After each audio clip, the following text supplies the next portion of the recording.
starting a sauce company something you have ever thought about? Well, welcome to theSeoulChic TV, and today we are talking to one of the few black entrepreneurs in South Korea who thought this idea up and is actually doing very well with it so far. We'll get to know all about the details. Welcome to theSeoulChic TV and enjoy the conversation. All right, so welcome, Jason. Hello, how's it going? Good, I'm good. I'm really happy to have you here. Thanks for having me. Yeah. I apologize for being 2 hours late. It's all right. Today's just a rough day for everybody. Yeah, some Sundays. Yeah, but I'm really happy that you agreed to do this because I think this show is actually built for women, but I think that everybody can learn something from it. Women can learn from men, men can learn from women. Oh, yeah. Yeah, and one thing that I really like about you is the fact that you came to South Korea, a place that is not your home country, and you've been able to kind of start a dream, and you're building on that dream, which is this amazing kimchi sauce company. Look at this picture here with my sexy legs wearing them. But anyways, and so I just want you to talk to us a little about that. But before that, let's just talk about how you came into Korea. Okay. How that's going. All right, so I am actually like in the military, and disclaimer, the Department of Defense does not endorse kimchi socks in no shape, form, or fashion. Okay. I have to throw that out there. So I originally been outside the U.S. since 2008. My first country I went to was Japan. I was there for 3 years.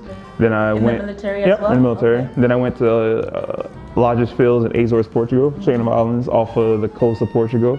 I was there for 15 months. And then I realized how much of opportunities I missed out being in Asia. So I made it a mission to get myself back over here by any means possible. So when the opportunity came to sign up for a Korea assignment, I put my name in the hat, and I got originally Gunsan. So in 2013, I stayed like 3 hours away from Seoul, down south to Korea. So you came here in 2013? So I came. That's the same year I came. Oh, see, but I was down in the boonies, you know. So I was there in 2013. I spent 3 years there, and then opportunity came where, okay, I can stay here longer. So I put in for my next assignment up in Osan, which is a little bit closer to Seoul. And so far I'm going on year 3 now, stationed there. So that's how I came to Korea. Okay, and then you met a beautiful Korean woman? Yeah, I met my wife while I was stationed on the Gunsan. Okay. She's from Busan. Okay. So she's not, you know, she's the nicer parts of Korea is, you know, it's warmer, you know, people are a little more chill, laid back. I remember from there are tough.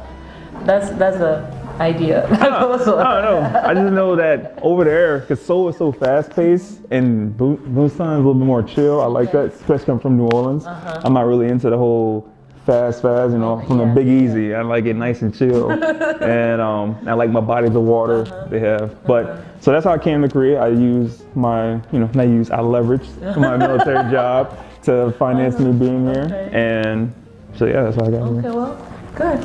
Thank you for sharing that. And so now I'm just really interested in talking about how you were able to start a company here, because when most people come to South Korea, the idea is that you have a few of one options, which is to be an English teacher. Yeah. Okay. And so how did you, or the military, I guess those two. So you're either in the military or you're teaching English at a hagwon or of some sort. Yeah. You know. This is actually, not to go too deep into, there's a few other ways to get here in Korea.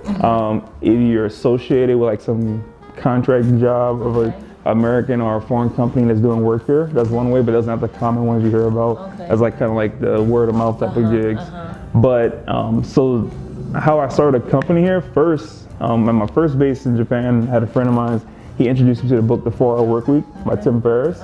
And that book talks a lot about location independent companies, especially if you're staying in a country where, like for example, Korea, it's difficult to establish a Korea-based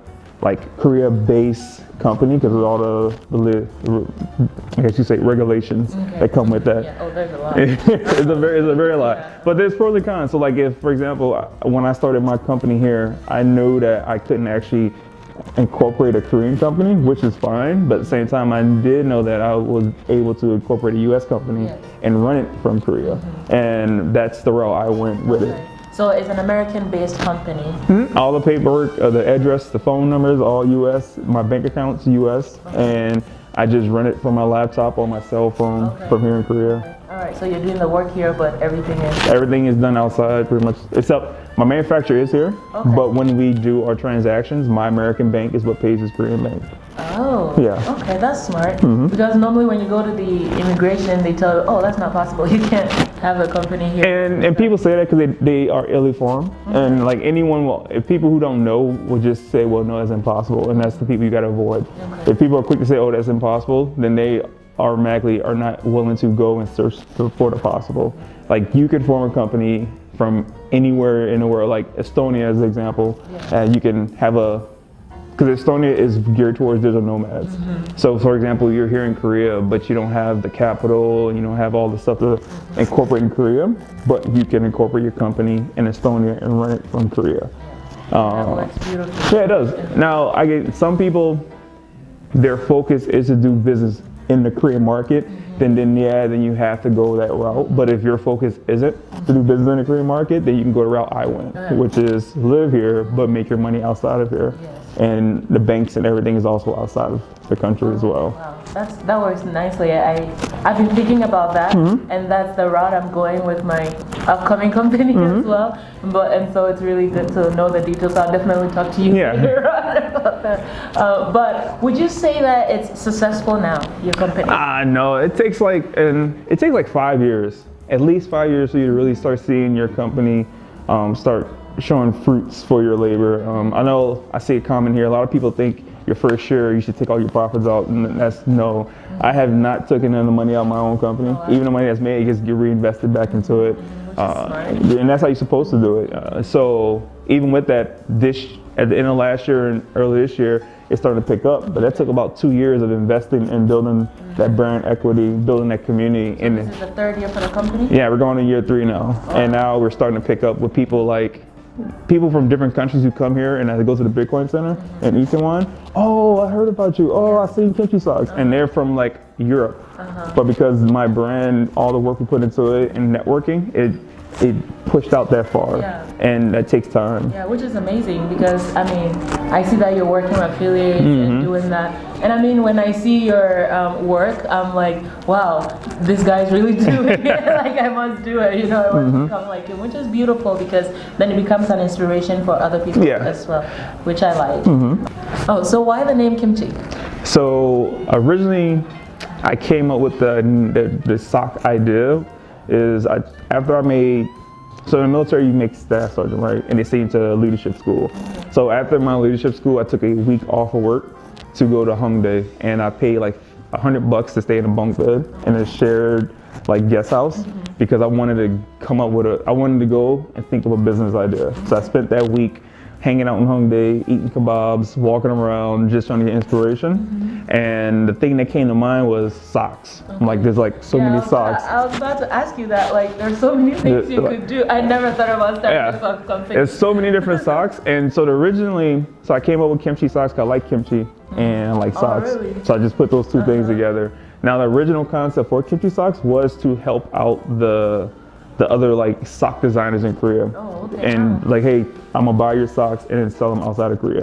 Because that's one thing I noticed with a lot of Korean companies and brands is they're not international focused. They're so focused on only domestic, which is, in my opinion, I'm like, you have like 5 of the sock people next to you. That is, and you have so many people outside of this country. who are willing to pay premium price for something you're selling for like $2 or something like that. So that was the original idea for it. That slowly pivoted into me just designing my own socks, but they're still made here in Korea. So you're still getting made in Korea quality product, which is actually better than Chinese socks. No offense if anyone has Chinese, but the quality is much. The quality is better, and I learned that from just trying it out. Korean products. And then people also find it interesting that there's products from Korea coming out because people know Korea for what? K-pop, K-drama, and eat your kimchi. So now I wanted to be part of helping bring to the international table, hey, Korea does have good textiles as well.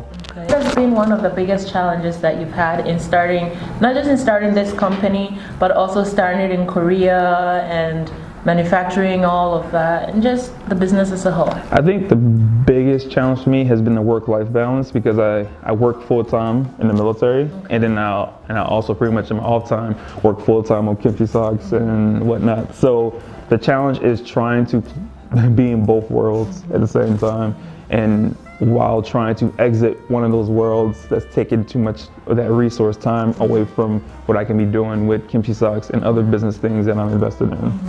And that is it challenging for your family as well? So yes and no, in a sense, but then I come from a military family as well, so we're used to working hard, waking up early, doing things that need to be done to take care of the family. The bigger picture is more important than the temporary convenience and comfort that, you know what I'm saying? And at first, I guess there was some head button, but now she's starting to understand that, hey, this needs to be done. And point blank and simple, if I'm not doing it, nobody else is gonna do it. And so we come to understand, okay, I'm gonna work a crazy amount of hours during the week and try to, like, after this I'm gonna go take them to dinner. But so it's just so it's kind of like so the balance we made, okay, on the weekends I'll try to allocate 2 or 3 hours to take Jamie off your hands so you can have time to yourself. Jamie's your daughter? Yeah, my daughter. Beautiful Yeah, daughter. thank you. And then on Sundays afternoons I'll take the family out to dinner, and this is a thank you for you allowing me to work. Because, like, I wake up, yeah, because my day starts at like 5:30, and I go to bed at 12, and then I start all over again. So that's the dedication you have to have.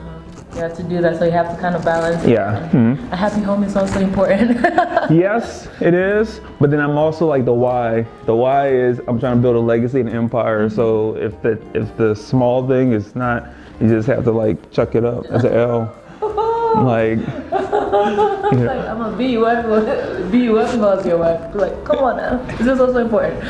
Anyways, but I mean, it has its time and its place, and as long as the woman understands, you know. I mean, I look at billionaires. I look at people who built huge empires. And if your family wasn't on board, then, you know, then they left. You know, they divorced them. Like Elon Musk divorced. He's like, nope, bye.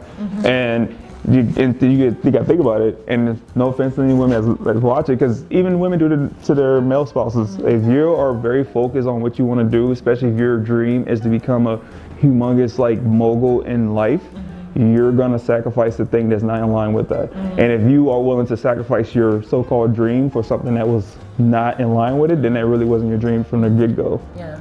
So then, what advice will you give to, say, the woman or the wife of someone with your kind of ambition and dedication to that ambition? I think anyone who's in a relationship with someone who's very driven and determined to achieve something needs to have, for themselves, confidence in themselves. They have to be interdependent. They have to be self-driven themselves. They have to understand the bigger picture that what your spouse is trying to achieve is going to benefit you as well in the long run. Except that it's going to be a temporary, you have to make sacrifices in the beginning. Nothing worth having comes without making a sacrifice. And that's the thing a lot of people, especially I realize in this generation, don't understand, because everything is so instant. Us, we grew up in an age where there wasn't the internet. We saw the dawn of all this technology. So we understand the beauty of delayed gratification versus some people who are not used to that. They're used to instant gratification. So for anyone, and there's males, it goes the other way too. There's women who are very highly driven and successful minded, and they have male spouses who also have insecurities where they like, you're not focusing on me. So it's not really gender specific, it's a personal thing that needs to be taken into account. And my biggest question sometimes is, so you are a woman or a man, and you have someone who's so driven, who's so dedicated, and you want to support them, but at the same time, sometimes you feel a little like you're not needed in that space, right? Because there's nothing you can really do to kind of help him with his ambition. It feels like he has everything figured out, but you want to support, you know? So what would you say is like one of the biggest things you will need as an ambitious person, as support from your partner? So you say, like, if you are the partner of someone who's driven, but you can't contribute to what they're doing, and you want to, and you want to, how? I would say, like, either ask them what is something that you need me to do that you can't, that you don't have the time or bandwidth to focus on. That's the easiest way. Ask them. Communication is always the thing. Like, hey, what can I do? I don't know what to do to help you. All right, cool. I need you to do this. All right, cool. And they tell you what to do. Be the best at it, and then show. And then he or she will see the value that you're bringing to the table. Okay, well, thank you. I guess my next question would be, what has been one of your proudest moments as a CEO or president of Kimchi Socks? So, of Kimchi Socks, proudest moment would be the fact that I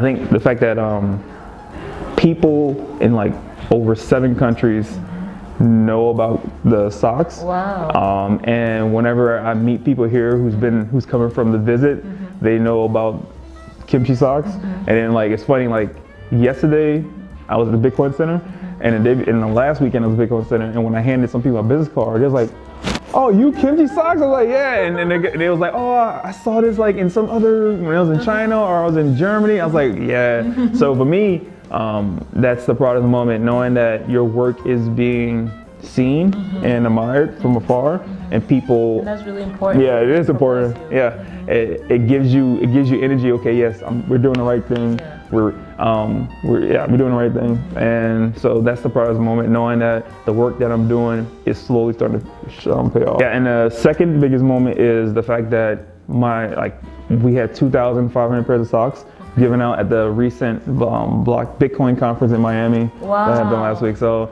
I thought that was like, wow. Yeah, so that was a big thing there. That's like 2,500 people who now are gonna know who Kimchi Socks is. And outside of Korea. Yeah, outside of Korea, in Miami. But then a lot of people flew in from different areas too. So because my goal is Kimchi Socks to be the go-to company for crypto socks. Yeah. So Bitcoin, Dogecoin, Litecoin. So that's my focus. Wow. I'm really glad, and I'm really happy for you for that. It's like a big step. I'm like, can my company get that now? But it's a dream, and it can be achieved. Yeah, it's just baby steps. Yeah, to get there. Wow, good. Thank you for that. All right. So there are lots of young women in Korea, outside of Korea, in different countries who have dreams, like myself, who really want to get started, but they don't know where to get started, and there's just a lot of confusion there. What advice will you give to, one, the young men out there, and then two, our young ladies? I guess I'm gonna give gender neutral advice first. The gender neutral advice would be, don't take advice from someone who is job focused. If you're trying to start a business, avoid especially the negative advice from people who are job focused. Wow. Because you can't expect someone who is looking for a job to help you build a company. It's just there's two different mindsets. So find people that are focused on building companies and who are successful at one, someone that's went through the struggles and all that, and then find someone who's kind of at your same level, so you can have like a buddy with you along that way. So find like-minded people is the gender neutral advice I'm gonna give. Don't hang out with people who aren't in line with what you are trying to go for, because they will steer you off. So that means as relatives, that means as close friends, say bye Felicia, because your focus is more important, and that's really the truth. And some people say that's evil, that's mean, but no, that's God honest truth. Like the people that we admire, like Steve Jobs, Mark Zuckerberg, and all of them, they surround themselves around successful people. They didn't hang out with people who only gonna go to a club and party, and they hung out with people who was working late at night on their businesses. They don't listen to a lot of music, like per se. They go and listen to a lot of audiobooks to help them develop themselves so they can grow their knowledge. So that's the advice I give. Hang out with people who are like-minded. Hang out with people who are in line with what you're trying to do.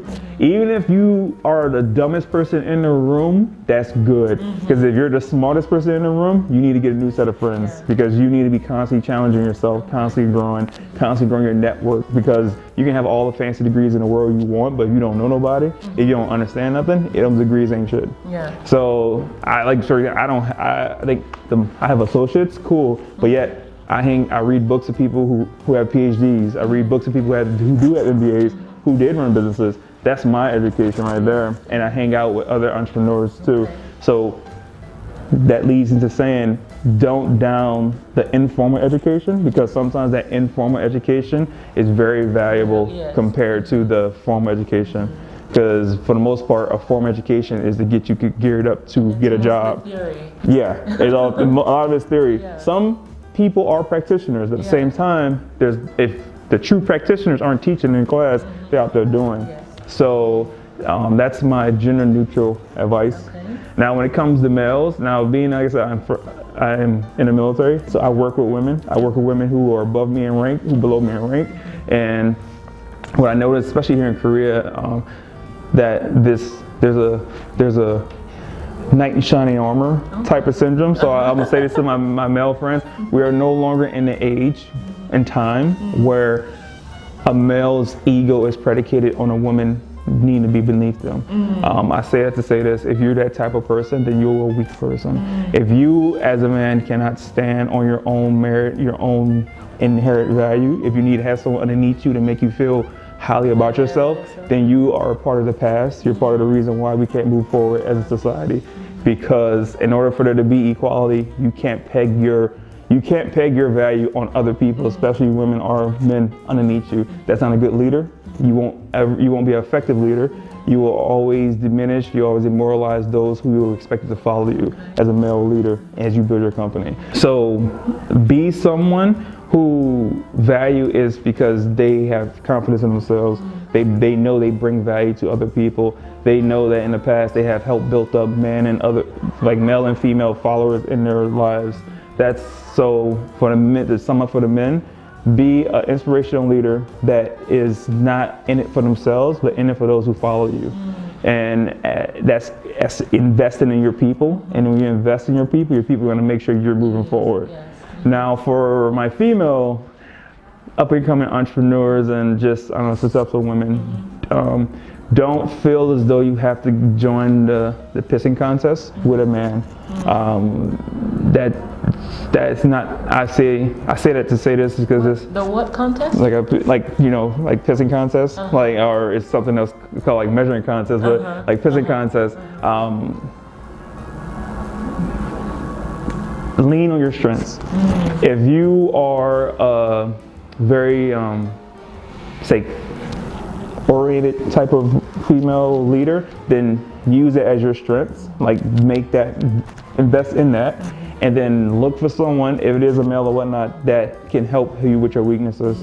Don't try to compete head on with another male, especially if they're a bigger ego type of person. Because all that does is cause friction. That's why we have issues in today's society, because women are trying to compete with men in something that a man might be better than you. So don't compete with that. Compete where he's lacking and where you can help, and vice versa for the males. But for women, be confident in yourself. Know your worth. Know that if you have skill sets that can be brought to the market or whatnot, then market that. Focus on that. Don't focus on your weaknesses, because everyone else is going to focus on that for you. You don't need to focus on that. Focus on saying, "No, this is what I am to do. I'm confident. If you don't like it, then buy. You don't have to buy it. Buy Felicia. Simple as that." And when you do that, when you show that you have confidence in what you're doing, yeah, you're gonna weed out those who don't really bother with you. Then it wasn't probably worth your time anyways. But you're gonna keep those who see that and respect that, and they want to work with you. So just be genuine, be yourself, and find other people. Once again, if you feel like you need to have a male person to help you, then find someone who sees what you're worth, value, and then ask them to help mentor you as well. Because yes, we do still kind of stay in a male-dominant society. We haven't truly transitioned out of that equality world that people like to think we are in, because not yet. So since we're not there yet, find a male figure who does believe in that future, and have them help mentor you in that transition as well. Yes, find other women who went through it, because like I said, they can help you too, but it's still always good to have a male perspective, just like it's always good to have a female perspective, because it's two different lenses. Yes, definitely. Thank you. Thank you so much. I really appreciate that. And we will link all the Kimchi Socks websites down below, so you guys can also go and get your copy. He's wearing one, I know you can't see it, but I have so many of them, and I will link the picture right here so you can actually see samples of it. But go to the website, show the website some love by purchasing a few things. I also have a link where you can actually also buy with, I think, a discount. Is that still going on? Yeah, so I will also link that below. Sure. And the website is just kimchisocks.com. All right? And so thank you guys so much for joining us on another episode. Thank you, Jason, for coming. How far? Good. And so again, subscribe, comment, and share this video. And if you have any questions, please, as always, you can send me an email. You can send me a message on any of the platforms that I'll list below. And also, if you want to be on the show, please don't be shy to send me a message. I'm looking forward to it. Have a great week and see you next week, guys. Thank you so much. No problem. Oh, this was great. Nope. I need a mentor base.